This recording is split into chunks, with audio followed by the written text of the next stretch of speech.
ஆண்டவரும் அருமை இரட்சகருமாகிய இயேசு கிறிஸ்துவின் நாமத்தினாலே உங்களுக்கு வாழ்த்துதலையும் ஆசீர்வாதங்களையும் இந்த கால வேளையில் நான் தெரியப்படுத்துகிறேன். இன்றைய நாளுக்கான வேத வசனம் 2 ராஜாக்கள் 6ஆம் அதிகாரம் 16ஆம் வசனம். அதற்கு அவன், பயப்படாதே, அவர்களோடு இருக்கிறவர்களை பார்க்கிலும் நம்மோடு இருக்கிறவர்கள் அதிகம் என்றான். எலியா தன் வேலைக்காரன் இடத்தில் சொன்ன வார்த்தைகள் இவைகள். சீரியாவின் ராஜா இஸ்ரவேலுக்கு விரோதமாக யுத்தம் பண்ணி இன்னென்ன சாலத்திலே பாளையம் இறங்குவேன் என்று தன் ஊழியக்காரரோடு ஆலோசனை பண்ணினான். அவன் இஸ்ரவேலுக்கு விரோதமான காரியங்களை அவன் செய்யும்படியாக அவன் தீர்மானம் பண்ணினான்.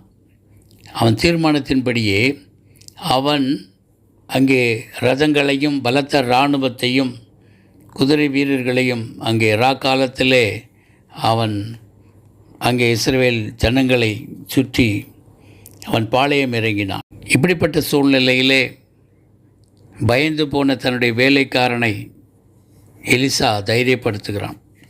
அவர்களோடு இருக்கிறவர்களை பார்க்கிலும் நம்மோடு இருக்கிறவர்கள் அதிகம் என்றான்.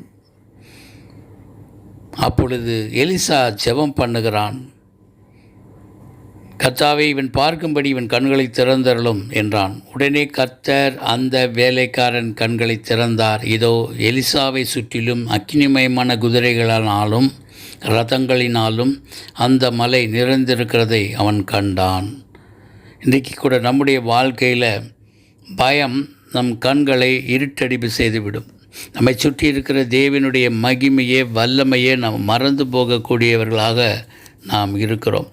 ஆனால் கர்த்தர், நீ பயப்படாதே என்று சொல்லுகிறார். இந்த அருமையான வேளையில் கூட அவர்களோடு, உலக வாழ்க்கை வாழ்கிறவர்களோடு இன்றைக்கு ஆண்டவர் இருக்க மாட்டார். தேவனை நம்பி தேவனுக்கென்று வாழ்கிற ஒவ்வொருவரையும் கர்த்தர் விசேஷமான பாதுகாப்பை கொடுக்க அவர் நம்முடைய தேவன் நமக்கு போதுமானவராக இருக்கிறார். மார்க்கு புஸ்தகம் 4ஆம் அதிகாரம், ஆண்டவராகிய இயேசு கிறிஸ்து அக்கறைக்கு போவோம் வாருங்கள் என்றார். 35ஆம் வசனத்தில் அக்கறைக்கு அவர்கள் பிரயாணம் பண்ணினார்கள்.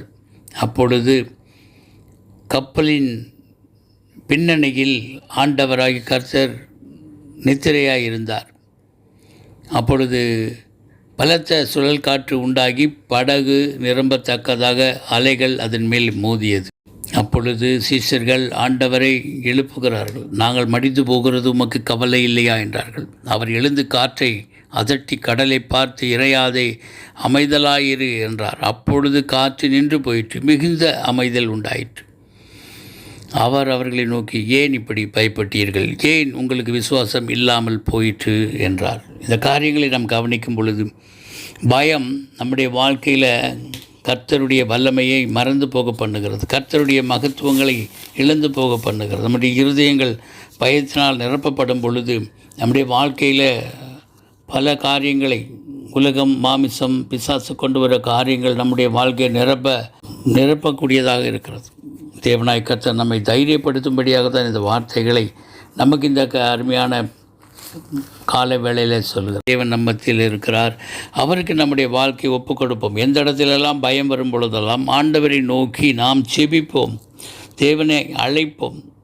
கர்த்தர் எப்படி காற்றையும் கடலையும் அதட்டினார், அதே போல் எலிசாவின் வாழ்க்கையில் அவனுடைய வேலைக்காரனுடைய கண்களை திறந்தவர் இன்றைக்கு நம்முடைய கண்களையும் திறந்து எல்லா பயத்துக்கும் நம்மை நீங்களாக்கி விடுகிற நல்ல தேவன் நமக்கு இருக்கிறார். நாம் ஜெபிப்போம், கர்த்தர் நாமத்தை மகிமைப்படுத்துவோம், விசுவாச வாழ்க்கையை வாழ்வோம். கர்த்தர் தாமே நம்மை ஆசீர்வதிப்பாராக. God bless you.